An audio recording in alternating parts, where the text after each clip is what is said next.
इसके बाद आगे ना इसमें एक इम्पोर्टेंट नोट लिखा है। ये इसलिए है कि अगर मान लीजिए थोड़ा सा घुमा के कोई क्वेश्चन आए तो कैसे करेंगे, क्योंकि अक्सर किताबों में यही दिया होता है कि पोलैरिटी जो है ना, फॉरवर्ड और रिवर्स बायसिंग बैटरी की पॉजिटिव नेगेटिव से ही जोड़ देते हैं। बट कई बार क्या होता है कि दोनों पे ही पी और एन पे दोनों पे ही सेम पोलैरिटी लगा के भी बायसिंग दी जा सकती है। तो यहाँ पे जनरल समझाया है मैंने आपको। देखो, बैटरी का पॉजिटिव का मतलब हाई पोटेंशियल होता है, नेगेटिव का मतलब लो पोटेंशियल। तो जनरली आप समझेंगे इस बात को कि if P is at high potential and N is at low potential then the biasing is forward biasing. अगर P हाई पोटेंशियल पे है और N लो पोटेंशियल पे है तब बायसिंग को फॉरवर्ड बायसिंग कहेंगे। और if P region is at low potential and N region is at high potential then the biasing is reverse biasing. Example के तौर पे लेते हैं हम लोग। जैसे मान लीजिए मैं आपसे एक क्वेश्चन पूछूं, इस तरह से एक पी एन जंक्शन दे दूं। मैं ये कह दूं कि ये आपको पता है पी है, ये एन है। मैंने इसको +5 वोल्ट पे रखा है और इसको हमने +3 वोल्ट पे रखा है। और मैं पूछूं कि इसकी बायसिंग बताइए कौन सी है। तो वैसे देखा जाए तो ये बायसिंग हमें क्या लगेगी, भी दोनों पॉजिटिव से कनेक्टेड है। परंतु यहाँ साफ दिखाई दे रहा है कि P जो है वो हाई पोटेंशियल पे है और N है वो लो पोटेंशियल पे है। तो ये किस तरह की बायसिंग हो जाएगी, फॉरवर्ड बायसिंग हो जाएगी। इसी तरह से अगर मैं एक और एग्जांपल लूँ, मान लो मैंने यहाँ पे इस तरह से बना दिया। कई बार ये होता है, इसे ग्राउंडिंग कहते हैं, अर्थिंग कहते हैं। इस पे पोटेंशियल 0 होता है, नहीं भी लिखा होता तो भी याद रखना। ये -3 वोल्ट रख दिया मैंने। तो आप जानते हो 0 जो है -3 से तो बड़ा होता है। तो ये N जो है वो हाई पोटेंशियल पे है, P है वो लो पोटेंशियल पे है। तो इस केस में जो बायसिंग है ये कैसी हो जाएगी, रिवर्स बायसिंग हो जाएगी। तो आप बायसिंग के कॉन्सेप्ट को जनरली पढ़ेंगे, इस तरह के क्वेश्चन आएंगे तो आप आंसर कर पाएंगे। इसके बाद जो नेक्स्ट टॉपिक है हमारा वो है characteristics of P N junction diode. इसमें हम लोग पी एन जंक्शन डायोड की कैरेक्टरिस्टिक्स पढ़ेंगे। मैं रफली आपको बता देता हूँ। कैरेक्टरिस्टिक्स का मतलब होता है graphical relation between voltage and current. क्योंकि आपको पता है कोई भी डिवाइस है उस पर हम लोग वोल्टेज अप्लाई करते हैं, और उस पर वोल्टेज अप्लाई करने से किस तरह से वो बिहेवियर शो करता है वो उसके करंट की फॉर्म में आता है। तो किसी भी डिवाइस की कैरेक्टरिस्टिक्स से मीनिंग हमारा उसके वोल्टेज और करंट के ग्राफ से होता है। तो यहाँ पी एन जंक्शन डायोड के लिए there are 2 types of characteristics of P N junction diode. क्योंकि आप लोग दो तरीके से वोल्टेज अप्लाई कर सकते हैं, तो दो तरह से कैरेक्टरिस्टिक्स हो जाएंगी। एक तो फॉरवर्ड बायसिंग में अप्लाई कर सकते हैं तो फॉरवर्ड कैरेक्टरिस्टिक्स, रिवर्स बायसिंग में अप्लाई करेंगे तो रिवर्स कैरेक्टरिस्टिक्स। तो फॉरवर्ड कैरेक्टरिस्टिक्स पढ़ेंगे हम पहले। तो सबसे पहले हमने यहाँ पर डेफिनेशन लिखी है कि forward characteristics are the graphical relations between forward bias voltage applied to the PN junction and the forward current through the PN junction.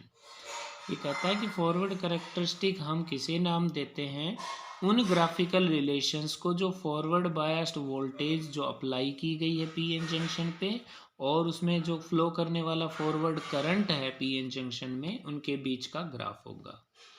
तो circuit diagram which is use to study the forward characteristic shown in the figure. Simple सा बात है भाई, हमें graph बनाना है voltage और current के बीच का, तो ऐसा ही अपरेटस लगाना पड़ेगा। तो सबसे पहले देखो हमने यहाँ पे लगाया है पी एन जंक्शन। अब वोल्टेज मापनी है तो उसके लिए हमने वोल्ट मीटर पैरेलल में लगा दिया, मिली एमीटर हम लोगों ने सीरीज में लगा दिया करंट मापने के लिए। यहाँ पे हमने एक सेल लगाई है, ये तीर का निशान शो कर रहा है कि ये वेरिएबल वोल्टेज देगा, मतलब इसकी वोल्टेज को हम चेंज कर सकते हैं। पॉजिटिव टर्मिनल है वो P से और नेगेटिव टर्मिनल है वो N से जुड़ा है। यहाँ पे हमने ये स्विच लगाया जिससे सर्किट को क्लोज या ओपन कर सकते हैं। तो स्टूडेंट्स इसमें इस यूनिट में ये जो सर्किट डायग्राम है ये बहुत इंपॉर्टेंट है, तो इनको अच्छे से समझें। जैसे कि मैंने आपको बताया कि ये फॉरवर्ड करेक्टरिस्टिक पढ़ने के लिए इस तरह से डायग्राम बना देंगे हम, और उसके बाद में हमें यहाँ पे दिखाई दे रहा है कि हमने एक ग्राफ बना दिया। यहाँ से क्या करेंगे, फर्स्ट ऑफ ऑल हम इस स्विच को ऑन करेंगे, स्विच ऑन या की को क्लोज कर देंगे। उसके बाद यहाँ से वोल्टेज चेंज करते जाएंगे और कोरस्पॉन्डिंग जो वोल्ट मीटर से वोल्टेज और मिली एमीटर से करंट मापते जाएंगे। ये वोल्ट मीटर तो फॉरवर्ड वोल्टेज देगा और एमीटर है, मिली एमीटर है, ये फॉरवर्ड करंट देगा। तो इधर फॉरवर्ड वोल्टेज ले ली जो कि वोल्ट में होगी, इधर फॉरवर्ड करंट ले लिया जो मिली एम्पियर में होगा, and then the graph is plotted.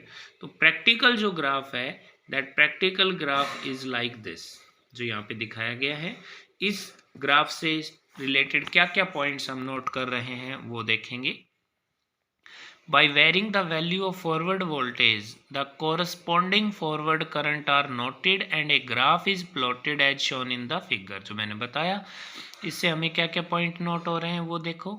It is clear from the graph that, पहला point, for small forward voltage the current first increases very slowly, almost negligible. तो मैंने आपको बताया था कई बुक्स में जो ग्राफ है ना, वो थ्योरेटिकली जो ग्राफ है वो हल्का सा ऐसे आपको ऊपर भी दिखाया जा सकता है इस तरह से, वो थ्योरेटिकल है। थ्योरी तो क्या कहती है, बहुत ही स्मॉल है और जीरो नहीं है तब भी वो थोड़ा ऊपर दिखाया जाएगा, बट प्रैक्टिकली हमने यहाँ पे शुरुआत में तो जो करंट दिखाया है, ये ग्राफ दिखाया, ये वोल्टेज एक्सिस पे ही दिखाया, ये शो कर रहा है कि स्मॉल फॉरवर्ड वोल्टेज के लिए जो करंट है, फॉरवर्ड करंट है, उसमें जो इंक्रीज हो रहा है वो बहुत ही स्मॉल है, ऑलमोस्ट नेग्लिजिबल है, मतलब कुल मिला के इतना है कि आप नेग्लेक्ट कर सकते हैं। Second point, the characteristic voltage after which the current increases significantly. ये कहता है कि एक कैरेक्टरिस्टिक वोल्टेज, एक वोल्टेज आती है जिसके बाद में करंट जो है सिग्निफिकेंटली बढ़ता है, यानी सिग्निफिकेंटली का मतलब है कि हम उसको नोटिस कर पाते हैं। एक्सपोनेंशियली ये शो कर रहा है कि उसका जो वेरिएशन है, इंक्रीज है, जैसे लीनियर इंक्रीज होता है, पैराबोलिक होता है, उसका जो इंक्रीज है वो एक्सपोनेंशियल इंक्रीज है, even for very small increase in bias voltage. ये कहता है कि एक कैरेक्टरिस्टिक वोल्टेज आती है जिस वोल्टेज के बाद करंट सिग्निफिकेंटली बढ़ता है, भले ही आप बहुत ही स्मॉल इंक्रीज करो वोल्टेज में। This voltage is known as threshold voltage. इस वोल्टेज को क्या कहते हैं, थ्रेशोल्ड वोल्टेज कहते हैं, या कट इन वोल्टेज कहा जाता है। दो नाम है, थ्रेशोल्ड वोल्टेज और कट इन वोल्टेज, VI। ये इसका ऑर्डर दिया है कि ये जो कट इन वोल्टेज या थ्रेशोल्ड वोल्टेज है, ये जर्मेनियम के लिए 0.2 वोल्ट के आसपास होती है और सिलिकॉन के लिए 0.7 वोल्ट के आसपास होती है। ठीक है, आप ग्राफ में देख सकते हैं ये जो VI वोल्टेज गई है यहाँ पे, that is the cut in voltage और थ्रेशोल्ड वोल्टेज। इसी वोल्टेज के बाद में आप देख रहे हो there is large increase in current with small increase in voltage. अगला हमने यहाँ पे फॉरवर्ड रेजिस्टेंस डिफाइन किया है। तो आप लोग जानते हैं कि रेजिस्टेंस होता है वोल्टेज बटे करंट। तो हमने दो पॉइंट ले लिए ग्राफ पे, एक A और एक B। एक से इधर लेंगे तो इनिशियल वोल्टेज, इधर लेंगे तो इनिशियल करंट। B से इधर लिया तो फाइनल वोल्टेज, इधर फाइनल करंट। इनका डिफरेंस कर देंगे तो ये चेंज इन वोल्टेज आ जाएगा और ये चेंज इन करंट आ जाएगा। तो इनका जो रेशियो होगा चेंज इन वोल्टेज बटे चेंज इन करंट का, वही कहलाएगा रेजिस्टेंस। तो the dynamic resistance may be defined as the ratio of small change in voltage to the small change in current, RD, D for dynamic. तो delta V upon delta I, the forward bias resistance is very small, is small.